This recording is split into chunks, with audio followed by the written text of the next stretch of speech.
ओम नमो भगवते वासुदेवाय. तर आपण श्रीमद भागवत महापुराण पाहत आहोत आणि त्यातील हा आपला 10वा स्कंद. 10व्या स्कंदातील अध्याय 66.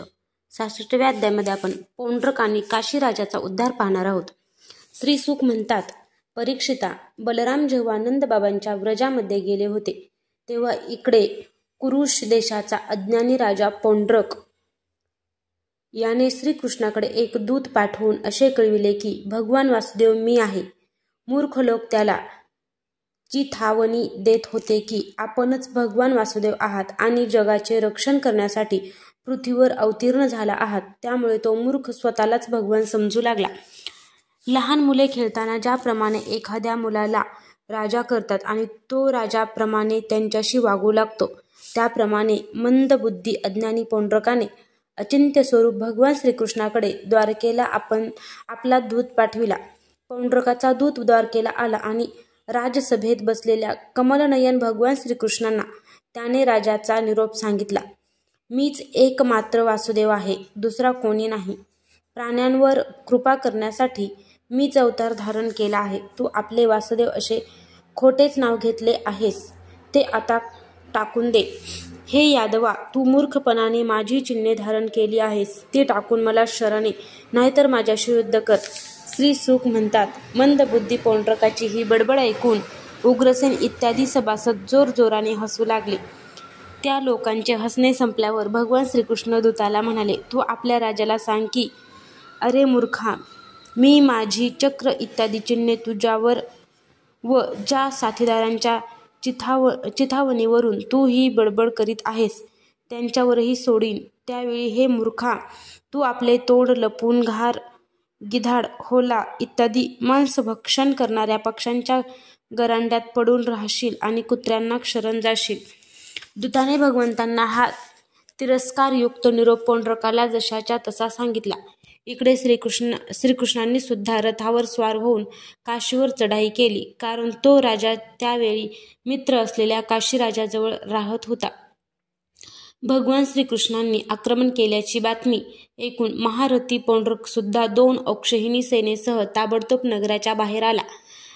काशीचा राजा पौंड्रकाचा मित्र होता, म्हणून तो सुद्धा त्याला सहाय्य करण्यासाठी 3 अक्षौहिणी सेनेसह त्याच्या पाठोपाठ आला. परीक्षिता, त्यावेळी श्रीकृष्णांनी पौंड्रकाला पाहिले. पौंड्रकाने सुद्धा शंख, चक्र, गदा, तलवार, शार्ङ्ग धनुष्य आणि श्रीवत्स चिन्ह इत्यादी धारण केले होते. त्याच्या छातीवर कौस्तुभमणी आणि गळ्यात वनमाला सुद्धा होती. त्याने रेशमी पितांबर परिधान केले होते आणि रथाच्या ध्वजावर गरुड चिन्ह सुद्धा लावून ठेवले होते. त्याच्या मस्तकावर मौल्यवान मुकुट होता आणि कानामध्ये मकराकृती कुंडले झगमगत होती. जशी एखाद्या नटाने रंगमंचावर वेशभूषा करावी तशी आपल्यासारखीच त्याची कृत्रिम वेशभूषा पाहून श्रीकृष्ण खदखदा हसू लागले. आता शत्रूंनी श्रीकृष्णावर त्रिशूल, गदा, मध्यर, शक्ती, रुष्ठी, प्रास, तोमर, तलवारी, पट्टिश आणि बाण या शस्त्रास्त्रांचा मारा केला. प्रलयाच्या वेळी ज्याप्रमाणे आग सर्व प्रकारच्या प्राण्यांना जाळून टाकते, त्याचप्रमाणे श्रीकृष्णांनी सुद्धा गदा, तलवार, चक्र आणि बाण या शस्त्रास्त्रांनी पौंड्रक व काशीराजाचे हत्ती, रथ, घोडे आणि पायदळ अशा चतुरंग सेनेला उद्ध्वस्त केले. ती रणभूमी भगवंताच्या चक्राने तुकडे तुकडे झालेल्या रथ, घोडे, हत्ती, सैनिक, गाढवे आणि उंटांनी भरून गेली. त्यावेळी असे वाटत होते की जणू भूतनाथ शंकरांचे ते भयानक क्रीडास्थळच आहे. ते पाहून शूरांचा उत्साह अधिकच वाढत होता.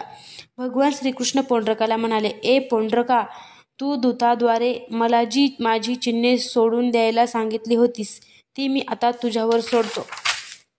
तू जे खोटेच माझे नाव धारण केले आहेस तेही मूर्खा आता तुला सोडायला भाग पाडतो, आणि जर मी तुझ्याशी युद्ध करू शकलो नाही तर तुला शरणही येतो.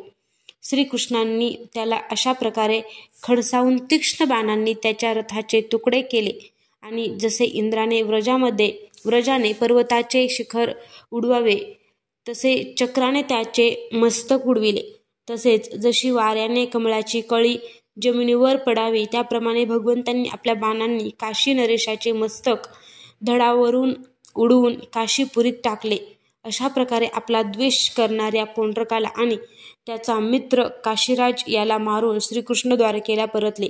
त्यावेळी सिद्धगण भगवंताच्या अमृतमय कथांचे गायन करीत होते. परीक्षिता पुंडरक भगवंताच्या रूपाने नेहमी चिंतन करीत असे.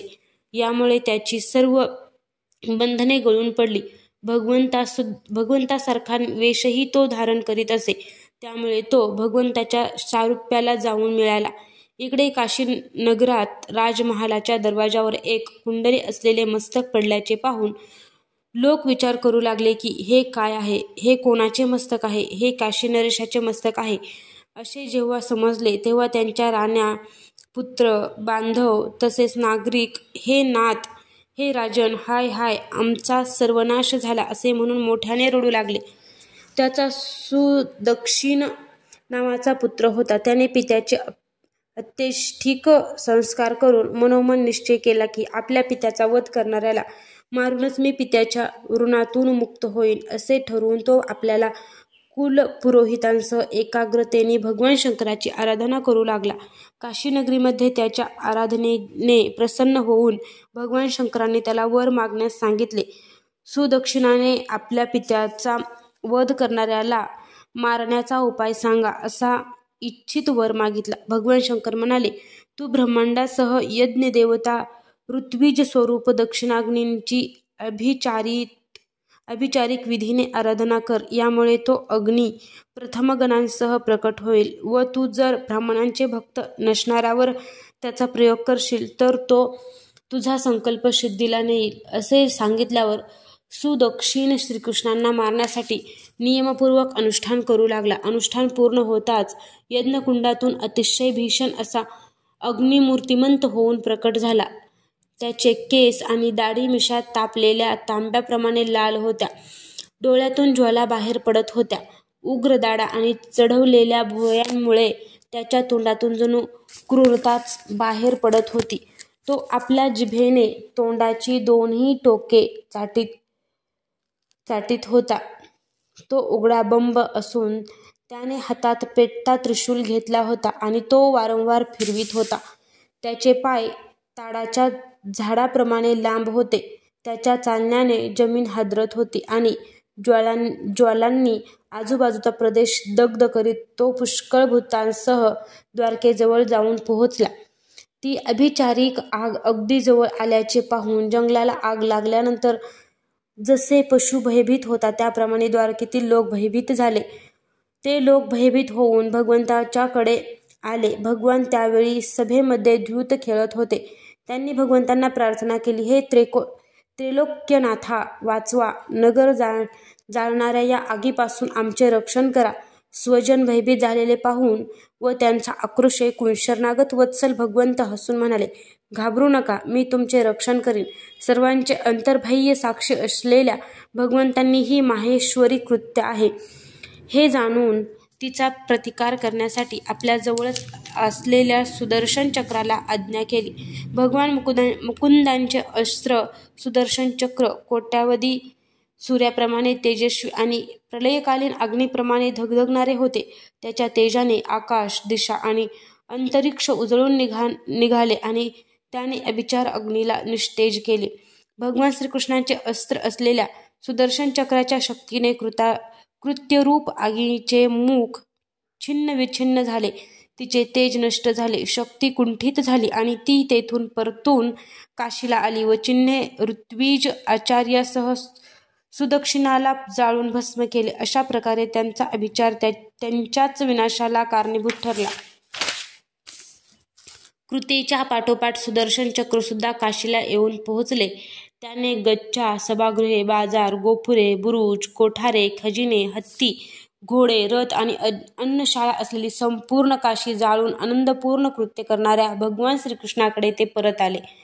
जो मनुष्य पुण्यकीर्ती श्रीकृष्णांचा हा पराक्रम एकाग्रतेने ऐकतो आणि दुसऱ्याला ऐकवितो त्याची सर्व पापापासून सुटका होते. अध्याय 66 समाप्त.